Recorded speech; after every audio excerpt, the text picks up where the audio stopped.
Kelompok ke-11, Teknik dan Bentuk Hubungan Sekolah dengan Masyarakat. Bismillahirrahmanirrahim. Assalamualaikum warahmatullahi wabarakatuh. Perkenalkan, kami dari kelompok 11. Saya sendiri atas nama Desya Nur Sari Mansur sebagai moderator dan pemateri pertama. Nah, di sebelah kiri saya atas nama Jordini sebagai pemateri kedua, dan di sebelah kanan saya atas nama Sunita sebagai pemateri ketiga. Adapun materi yang akan kami paparkan yaitu mengenai teknik dan bentuk hubungan sekolah dengan masyarakat. Selamat menyaksikan.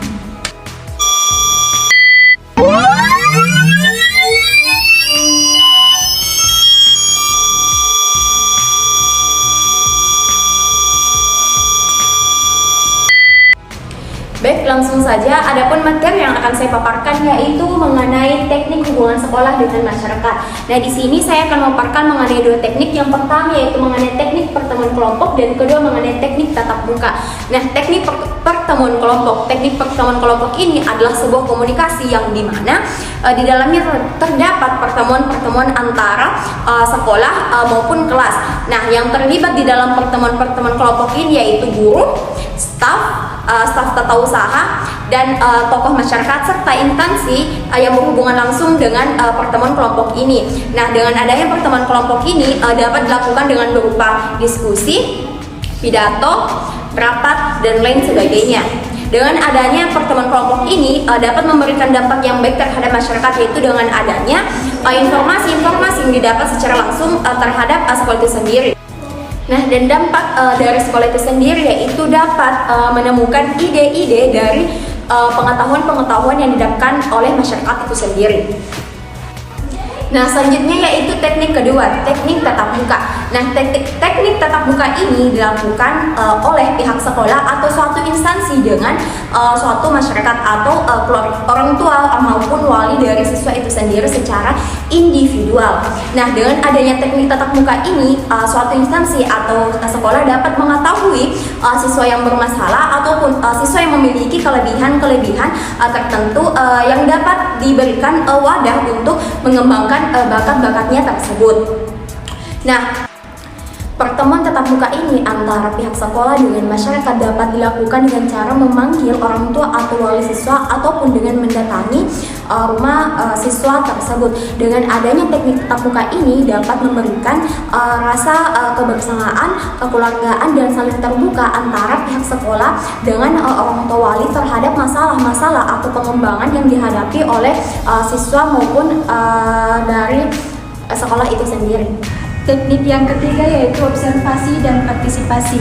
Makna pendidikan bukan hasil terakhir, melainkan proses terjadi hasil pendidikan itu seharusnya diketahui orang tua peserta didik. Oleh karena itu, orang tua perlu menyaksikan atau melibatkan dirinya pada proses pendidikan dalam sekolah tersebut. Dengan kata lain, masyarakat jangan hanya melihat hasil akhir belajar, tetapi juga perlu melihat proses anaknya. Adapun tekniknya yaitu yang pertama, orang tua sebagai pengamat, yang kedua orang tua sebagai peserta, dan yang ketiga orang tua sebagai pembantu kelas. Teknik keempat yaitu teknik komunikasi melalui media, yang menggunakan alat komunikasi berupa telepon, internet, faksimil, email, dan sebagainya. Teknik ini digunakan oleh kebanyakan lembaga pendidikan karena proses pendidikannya cepat, pelaksanaannya mudah, dan dapat diluangkan sewaktu-waktu. Kelemahannya, tidak semua lembaga pendidikan memiliki alat tersebut karena memiliki keterbatasan dana yang dimiliki oleh lembaga pendidikan. Seiring dengan perkembangan teknologi elektronik, maka dalam pengakraban sekolah dalam orang tua murid dan masyarakat pihak sekolah dapat menggunakan sarana elektronik dengan televisi maupun radio sebagai sarana untuk promosi pendidikan. Hubungan sekolah dengan masyarakat merupakan hal yang penting demi keberlangsungan dan laju gerak itu sendiri. Selain itu, hubungan yang harmonis akan memperlancar proses komunikasi, yang pada gilirannya akan meningkatkan pengertian akan masyarakat tentang kebutuhan, praktik, dan minat usaha kerjasama dalam rangka memperbaiki mutu dan kinerja sekolah.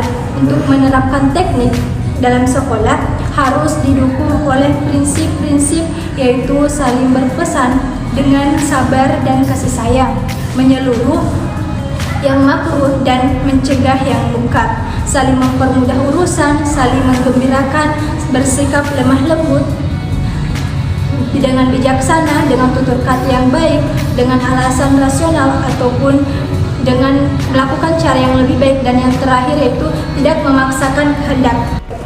Baik, terima kasih atas kesempatan yang telah diberikan. Saya selaku materi ketiga akan memaparkan materi mengenai bentuk hubungan sekolah dengan masyarakat.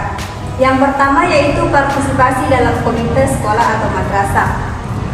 Komite sekolah merupakan suatu wadah atau lembaga non-politis dan non-profit.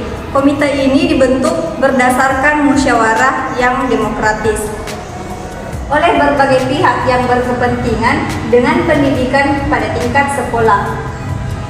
Tugas utama komite sekolah ialah membantu penyelenggaraan pendidikan di sekolah dalam kapasitasnya sebagai pemberi pertimbangan, pendukung program, mengontrol dan bahkan mediator. Kemudian yang kedua adalah partisipasi dalam Dewan Pendidikan. Dewan Pendidikan sebagai lembaga mandiri dibentuk dengan memberikan pertimbangan, arah dan dukungan tenaga, saran, serta sarana dan prasarana dan pengawasan pendidikan. Kemudian yang ketiga yaitu mengelola stakeholder sekolah atau madrasah. Stakeholders adalah kelompok yang berada di dalam maupun di luar institusi sekolah atau madrasah yang mempunyai peran menentukan peningkatan mutu sekolah atau madrasah.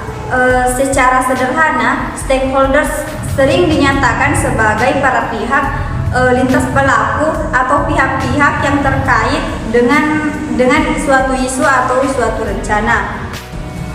Baik, itulah presentasi dari kelompok kami. Sekian dari kami. Wassalamualaikum warahmatullahi wabarakatuh.